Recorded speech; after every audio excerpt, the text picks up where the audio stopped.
Good morning बच्चों, ये हमारी वर्कशीट नंबर 40 है 5 अक्टूबर की। चैप्टर 9 कवर हो रहा है इसमें। Height and distance, particularly angle है हमारे 30 degree, 45 degree and 60 degree. Question करते हैं ज़रा। द एंगल ऑफ, इस टाइप का हम लोगों ने पहले भी किया है, जो प्रीवियस हमारी वर्कशीट थी वो भी इसी पे बेस्ड थी। The angle of elevation of the top of a tower from a point on the ground is 30 degree. The if the height of the tower is doubled, पहले इसकी बात कर लेते हैं यहाँ तक। The angle of elevation of the top of a tower from a point on the ground, ये ground है हमारा, from a point on the ground ये रहा, tower ये रहा।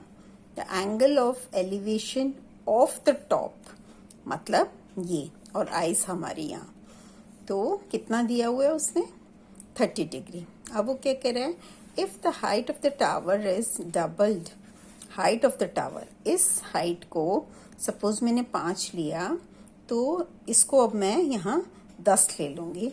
अगर 10 ले लेती हूँ तो यहाँ पर एंगल ऑफ एलिवेशन क्या हो जाएगा, अपने आप ही समझ में आता है। अगर मैं इसको यहाँ से यूं लाइन बना दूं तो ये एंगल मेरा यूं चले जाएगा, तो कितना हो जाएगा, उसका डबल हो जाएगा, 60 डिग्री आ जाएगा। तो डबल पे आपने टिक करना है। एक बार फिर से देख भी लेते हैं हम लोग। इस फिगर से tan 30 अगर मैं लिखती हूँ तो परपेंडिकुलर ओवर बेस, तो x अपॉन y, ठीक है। और tan 30 क्या होता है, 1/√3। अब यहाँ चल लेते हैं, इससे इसका एंगल मुझे फाइंड आउट करना है। यहाँ पर वो डबल हमसे मांग रहा है, तो डबल किया, x था तो यहाँ 2x ले लिया। ऐसे परपेंडिकुलर बेस कितना हो गया, 2x ओवर y ये रहा, और x ओवर y की वैल्यू यहाँ से रख दी, तो क्या हो गया 1/√3। तो 1/√3 क्या है मेरा, tan 30, तो डबल आ गया यहाँ से, तो एंगल इज डबल, ठीक है। वैसे ही हम लोग इन क्वेश्चंस को हमने सॉल्व नहीं करके देखना है, जस्ट फिगर बनाएं, और फिगर से ही अगर आप इमेजिन कर लेते हो तो सीधा आपने टिक लगाना है वहां पर, ठीक है। चलो देखो यहाँ पर, the angle of elevation of the sun when the length of the shadow of tree is √3 times, find the height of the tree. ये ट्री है, सन यहाँ पर है मान लिया। अब सन का एंगल ऑफ एलिवेशन, तो सन तो ऊपर ही अंडरस्टूड है ये वाली बात। तो सन के और शेडो, ये ट्री है हमारा, यहाँ पर क्या जा रही है, ये शेडो जा रही है इसकी। अब वो क्या कह रहा है कि हमारे पास the angle of elevation of the sun, this we have to calculate. तो थीटा मान लेते हैं यहाँ पर। When the length of shadow of a tree is √3 times, तो यहाँ पर अगर मैं ट्री ले लेती हूँ x, तो शेडो कितनी हो गई, √3x, ठीक है। तो परपेंडिकुलर और बेस के अंदर वो निकाल लिया हमने रिलेशन, तो tan theta equal to perpendicular और बेस, परपेंडिकुलर की value x over √3x, x से x कटा तो 1/√3, दैट मीन्स √3 कितना, 1/√3 कितना होता है टेबल के अंदर, tan 30 डिग्री। तो tan theta equal to tan 30 degree, that means theta equal to 30 degree. ये tan काट के बिल्कुल नहीं दिखाना है भाई, तो थीटा इक्वल टू 30 डिग्री, ठीक है। चलो आओ देखो, नेक्स्ट है relation in H, P and B। अब तो क्लियर है, H हमारा हाइपोटेन्यूज, P परपेंडिकुलर, B हमारा बेस हो गया। At 45 degree is this we have to fill up. तो पहले जब तक हम कोई भी इसकी फिगर ना बना लें, हम क्लियर नहीं कर सकते इन क्वेश्चंस को। तो पहले क्या किया, एक फिगर बना ली। यहाँ पर ये हाइपोटेन्यूज हो गया, ये परपेंडिकुलर हो गया, यहाँ 45 डिग्री, यहाँ बेस हो गया। अब वो ये कह रहा है, तो इसको डैश लगाया पहले। अब देखते हैं tan 45 क्या होता है, दूर जाके जरा लिख लिया 1, और tan 45 कितना होता है, P परपेंडिकुलर ओवर बेस, वो लिख लिया। फिर साइन 45, साइन 45 क्या होता है, P अपॉन H, ठीक है। और P अपॉन H और क्या होता है उसका फॉर्मूले में के अंदर देखें, जो ट्रिग्नोमेट्रिक टेबल की थी उसमें 1/√2 था, वो लिख लिया। ऐसे cos 45 इन दोनों से ही हो जाएगा, पर फिर भी तीसरा भी करके देख लेते हैं हम। cos 45 equal to base upon hypotenuse, base upon hypotenuse उसका भी 1/√2 होता है, ठीक है। अब सपोज मेरे को यहाँ से वैल्यू निकालनी है, यहाँ मेरे P/B 1 होना चाहिए, तो P और B ये रिलेशन जा रहा है, इन दोनों को पिक करूंगी तो √2B, यहाँ पर मैं √2 रखूंगी तभी अंडर रूट करके मेरा 1 आएगा। तो यहाँ मैंने सपोज √2 भर दिया। अब यहाँ भरा तो क्या किया, B को इधर ले आए, √2 को इधर ले आए, कट गया तो 1 आ गया, ठीक है। अब कोई दूसरा पकड़ के देख लेते हैं, H और B को पकड़ लेते हैं, तो इस और इसको लिया तो क्या हो गया, ये हो गया। यहाँ पर क्या चाहिए, B और H में कनेक्शन चाहिए, तो B यहीं पड़ा रहने दिया, H इधर लेकर आए, नीचे चले गया, और ये यहाँ से मल्टीप्लाइड था तो यहाँ इधर चले गया, तो 1/√2। ऐसे ही तीसरा ले सकते हैं। तीसरा कौन सा है भाई हमारा, ये कर लिया, ये कर लिया, इसको इसके साथ, इसको इसके साथ लेंगे तो कौन सा आएगा, P और H में मतलब ये, ठीक है। तो वो भी करके देख लोगे तो आपके पास 1/√2 आ जाएगा, तो यहाँ पर √2 ही वैल्यू आएगी हमारी। चलो अब क्वेश्चन देखते हैं। From the top of 7 metre high building the angle of elevation of the top of cable tower is 60 degree and the angle of depression of its foot is 45 degree. Determine the height of the tower. चलो पहले हमें ये question को पढ़कर, आपको figures वहाँ दी हुई हैं लेकिन आपको फिगर्स वो प्लीज मत देखिए, फिगर्स हमें वहाँ पर एग्जाम में नहीं मिलने वाली हैं, हमने पढ़कर खुद ही बनानी है। तो अभी से प्रैक्टिस करेंगे हम तो फिगर बना पाएंगे, और ट्रिगो में अगर हमने फिगर ठीक बना ली तो क्वेश्चन तो ठीक हो ही जाएगा, कैलकुलेशन तो हम ठीक कर ही लेंगे। चलो देखो एक बार मैं साथ साथ पढ़ती हूँ और फिर यहाँ साथ साथ समझते हैं हम लोग।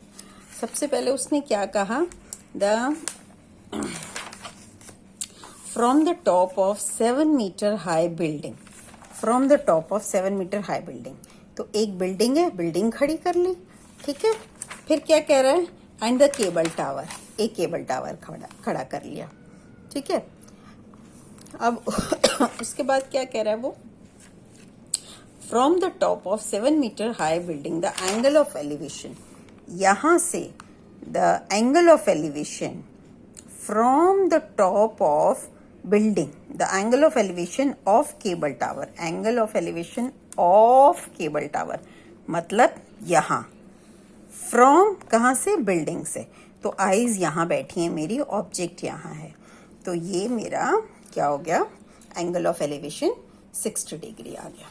अब क्या कह रहा है वो, and angle of depression of its foot is 45। It's foot मतलब किसका फुट, टावर का फुट, उसका फुट ये रहा, ये आईज तो सेम जगह पर है मेरी। अब इसका डिप्रेशन हम देख रहे हैं, मतलब आईज ऊपर हैं और ऑब्जेक्ट नीचे है, तो इसको देखा तो ये 45 डिग्री हो गई, ठीक है।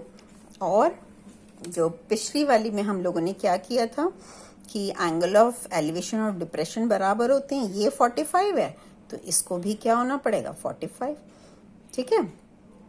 तो एक बार ये वाला ट्राइंगल ले लेंगे, एक बार ये वाला ट्राइंगल ले लेंगे हम। अब जरा देख लेते हैं, ये बिल्डिंग थी मेरी, ये मेरा क्या था, केबल टावर था। अब ये आपने यहाँ से क्या जा रहा है, हॉरिजॉन्टल लाइन जा रही है, ये ग्राउंड है मेरा, तो ये भी ग्राउंड के जैसे ट्रीटमेंट होगा, ये एक्स मान लिया तो ये भी एक्स हो गया। ये मेरा क्या बन जाएगा, रेक्टेंगल बन जाएगा। ये 7 मीटर है तो ये भी 7 मीटर हो गया। इसको हमने टावर को h माना है तो h में से इस 7 को माइनस कर दिया तो ये आ गया। h minus 7। ठीक है, अब एक बार ये वाली लेंगे फिगर और एक बार ये वाले लेंगे और करेंगे।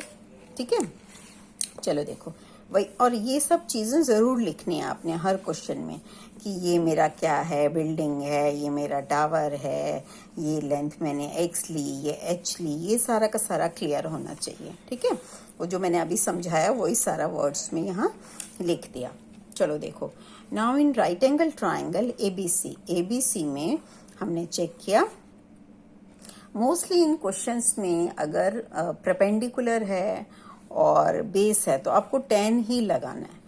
तो tan थीटा लगाया, tan theta equal to perpendicular over base, tan theta कितना है यहाँ पर 45, तो tan 45 7 अपॉन x, तो यहाँ से 1/1 हो गया, क्रॉस किया तो 7 equal to x, equation number 1 डाल दी। Now in right angle triangle कौन सा वाला लिया, ये वाला, इसमें भी वही tan 60 degree equal to this upon this, तो वही लिखा हुआ tan 60 degree equal to h minus 7 ये रहा अपॉन x, और x अभी हमने निकाला 7। ठीक है, क्रॉस कर दिया तो 7√3 और ये h माइनस 7। ठीक है, h की वैल्यू फाइंड आउट करनी है तो h यहीं पड़ा रहने देती हूँ, -7 इधर उठा के ले आते हैं तो प्लस का 7 हो गया, तो क्या बन जाएगा ये h equal to 7√3 + 1 metre. So height of the tower is 7√3 + 1 metre. Okay, चलो देखो, अ ट्री ब्रेक्स, बहुत इंपॉर्टेंट क्वेश्चन है ये, बहुत हमारे प्रैक्टिकल लाइफ से बहुत कनेक्टेड है। जब भी रेनी सीजन होता है या आंधी तूफान आता है, तो जब हम स्कूल आ रहे होते हैं तो हमारी वहाँ स्कूल वाली लेन में ही एक ये वाली इस टाइप का फिगर बन रही होती है हमारे पास। अभी मैं समझाऊंगी तो आप कहेंगे कि हाँ हमने तो कई बार देखी है ये वाली चीज़। चलो देखो, a tree breaks due to the storm and broken part bend so that the top of the tree touches the ground making the angle 30 degree. अब क्या हुआ, ये ट्री था, ट्री टूट कर यहाँ से कहीं से टूटा, यहीं से तो नहीं टूट जाता, एकदम तो नहीं उखड़ के गिर जाता, क्या होता है कुछ उसका तना वैसा ही रह जाता है और कुछ पोर्शन टूट जाता है। तो ये ट्री था, यहाँ से वो टूटा, यहाँ से टूटकर ये कहाँ हुआ, नीचे गिर गया, यहाँ पर गिर गया। तो ये और ये इसका ट्री का क्या हो गया, इक्वल पार्ट है भाई। वो यूं खड़ा हुआ था, अब लटक के नीचे गिर गया तो यहाँ पर आ गया। तो इस और इस पोर्शन को हमने सेम टाइप का ट्रीटमेंट देना है, लेकिन वो फिगर बनाई हुई है तो इनको नेम्स तो अलग दे ही देंगे हम लोग। ठीक है, तो ये 30 डिग्री का एंगल बना रहा है और यहाँ से गैप वो कितना कह रहा है ग्राउंड में कि 8 मीटर का, तो ये 8 मीटर है। हमें क्या निकालना है, find the height of the tree, पूरा ये निकालना है, दिस प्लस दिस। ठीक है, क्लियर है क्वेश्चन एकदम। अब याद आया, ऐसा होता है ना हमारे पास, जब भी आंधी तूफान आता है इस टाइप के क्वेश्चंस बन रहे होते हैं हमारे पास। तभी मैंने जब ये चैप्टर शुरू किया था 9 चैप्टर, मैंने आपको बोला था कि ये चैप्टर हमारा रियल लाइफ से, प्रैक्टिकल लाइफ से बहुत कनेक्टेड है। कई क्वेश्चंस तो ऐसे लगेंगे कि हाँ हमारे आजू बाजू घूम रहे होते हैं, पर वो ट्रिगो हम जानते नहीं थे तब तक, तो हमने उस वे में उसको सोचा नहीं होता। तो चलो देखो, अब वो जो मैंने यहाँ समझाया सारा वो एक बार लिख दिया। Let AC equal to tree is broken at B point, therefore AB equal to BD। ठीक है, and BC equal to H, और ये हमारा 8 दिया हुआ है। इन राइट एंगल ट्राइंगल, इस राइट एंगल ट्राइंगल की बात करते हैं। यहाँ पर ये और ये यूज करना है मुझे, परपेंडिकुलर ओवर बेस करना है, तो h ओवर 8 tan 30 डिग्री। ठीक है, तो h ओवर 8 tan 30 की क्या वैल्यू होती है 1/√3, तो 1/√3। अब इसको क्या करेंगे, हम क्रॉस कर लेते हैं ज़रा, तो h की वैल्यू ले लेंगे। तो h यहाँ से यूं क्रॉस किया आपने तो क्या आ गया, यहाँ से ये 8 ऊपर चले गया, तो 8/√3, √3 को ये हमारे क्या है एक कि हम अंडर रूट को नीचे कभी नहीं छोड़ सकते हैं, तो इसको हमें क्या करना पड़ेगा, ऊपर नीचे मल्टीप्लाई रैशनलाइज करना पड़ेगा। तो अंडर रूट थ्री से मल्टीप्लाई किया तो 8 अंडर रूट 3 अपॉन 3 आ गया। ठीक है, चलो देखो नाउ अगेन, अब हमने क्या निकाला है, अभी तक ये निकाला है, लेकिन मुझे ये थर्ड साइड भी निकालनी है। तो मैंने ये और इसका कनेक्शन देखा आपका, ठीक है, आप लोग इसका और इसका कनेक्शन भी देख सकते हो। तो मतलब मुझे हाइपोटेन्यूज के साथ एक कनेक्शन चाहिए। ठीक है, तो दो तरीके से निकाला जा सकता है, मैंने एक लिया है, जैसे मर्जी ले सकते हैं। तो cos theta equal to base upon hypotenuse, cos theta equal to base upon hypotenuse, base 8 है हमारा और ये BD, तो base 8 over BD cos 30 degree. ठीक है, cos 30 डिग्री क्या होता है, अंडर रूट 3/2। तो क्रॉस कर दिया, यहाँ से क्रॉस किया तो कितना आ गया, 8 इंटू 2 और BD into under root 3। BD की वैल्यू फाइंड आउट करनी है, अंडर रूट 3 नीचे ले आए तो 16 अंडर रूट 3। अब इसको फिर से क्या करें, रैशनलाइज कर दिया, रैशनलाइज करके यहाँ पर 16 अंडर रूट 3 अपॉन 3 आ गया। Since AB equal to BD अभी ऊपर बताया था मैंने, तो AB भी मेरा इतना ही हो गया। तो हाइट ऑफ द ट्री क्या करेंगे, इन दोनों को हम प्लस कर देंगे। तो 16 अंडर रूट 3, ये जो निकाला आपने, ये जो निकाली हाइट वही ये थी, तो दिस प्लस H, तो वही दोनों को आपने क्या कर दिया, प्लस करके लिख दिया यहाँ पर, ये देखो। ठीक है, अब 3 नीचे आ रहा है, 3 आपका एलसीएम आ गया, ऊपर ऊपर ऐड हो गया, 16 प्लस 8 24 और 3 से 24 कट रहा है, तो 8 अंडर रूट 3 मीटर। नेक्स्ट देखो, find the angle of elevation of the top of building from the foot of the tower is 30 degree and the angle of elevation of the top of the tower from the foot of the building is 60 degree. If the tower is 50 meter, find the height of the building. अब मेरे पास दो चीजें हैं, एक क्या क्या है यहाँ पर, पहले तो एक बार क्वेश्चन पढ़ लेना आपने, पढ़ने के बाद क्या दो वर्ड्स हैं, मतलब मुझे पिलर्स किस किस चीज के खड़े करने हैं। तो एक तो बिल्डिंग है यहाँ पर और दूसरी की चीज क्या है, टावर है। तो एक बिल्डिंग ले ली, एक टावर ले लिया कोई भी। ठीक है, अब देखो यहाँ पर क्या कह रहा है, the angle of elevation of the top of the building, the angle of elevation of the top of the building, मतलब इसका एंगल ऑफ एलिवेशन। अब फ्रॉम कहाँ से, फ्रॉम मतलब आइज मेरी कहाँ है, from the foot of the tower, foot of ये टावर है, टावर का फुट कहाँ है, ये रहा, तो आइज मेरी यहाँ है, यहाँ से यहाँ तक एंगल ऑफ एलिवेशन मेरा कितना दिया हुआ है, 30 डिग्री दिया हुआ है। ठीक है, and the angle of elevation of the top of the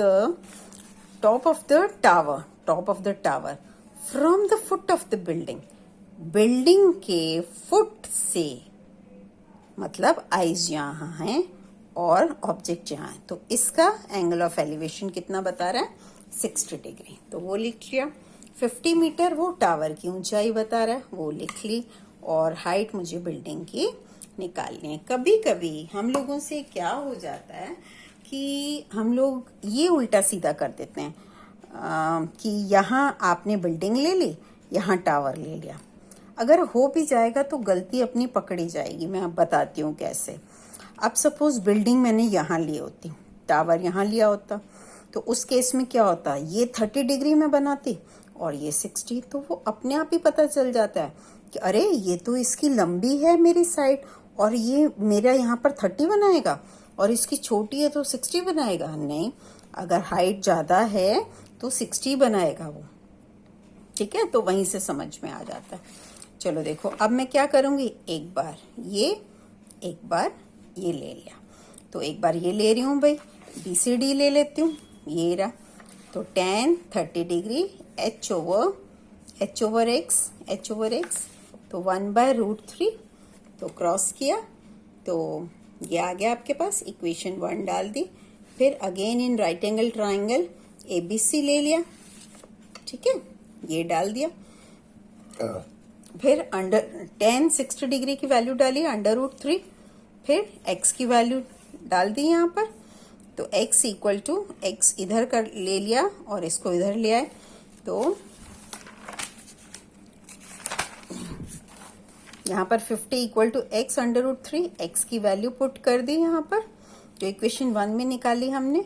तो √3h और √3 3 बन गया 3h, तो h इक्वल टू 50/3, तो h इक्वल टू 50/3 मीटर, और इसको डेसिमल में करेंगे तो 16.666 मीटर अप्रोक्सीमेटली, ठीक है।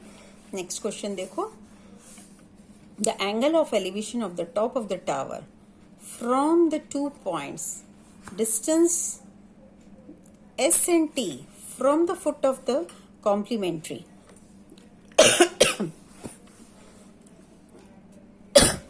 prove that the height of the tower is √ST।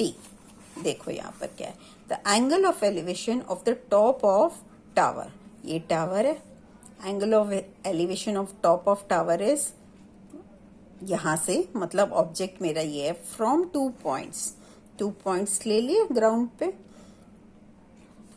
Distance S and T, ये डिस्टेंस S है, ये डिस्टेंस T है मेरा। तो जो एंगल्स बन रहे हैं दे आर कॉम्प्लीमेंट्री। कॉम्प्लीमेंट्री क्या होता है कि अगर उन दो एंगल्स को मैं सम करूं तो क्या आएगा 90 डिग्री आना चाहिए। तो ये थीटा ले लेती हूँ, तो ये 90 माइनस थीटा, तो जब मैं ऐड करूंगी तो थीटा माइनस थीटा कट जाएगा तो 90 आ जाएगा, ठीक है। चलो देखो, अब let AB be the tower, ठीक है, SB CB equal to S, और ये दिखा दिया, T निकाल दिया। Since the angles are complementary therefore angle, अगर मैं इसको थीटा लेती हूँ तो दूसरे वाले को 90 माइनस थीटा लेना पड़ेगा। अब 2 बार ट्राइंगल को यूज कर लूंगी, एक बार इसको लिया, एक बार पूरे इसको ले लेंगे। तो tan theta equal to H/S, ये ले लिया, ठीक है। फिर दूसरे के अंदर tan थीटा, अब यहाँ पर क्या है 90 माइनस थीटा, तो tan 90 minus theta perpendicular base, तो फिर से H ओवर, यहाँ पर डिस्टेंस क्या था T था, तो ये T ले लिया हमने, ठीक है। और tan ये हमारा एक्सरसाइज 8.3 है जो सिलेबस में नहीं है, उससे कनेक्टेड है आपका। तो इस पर्टिकुलर क्वेश्चन के लिए जस्ट आप देख लीजिए, वैसे इसके आने के वहाँ पर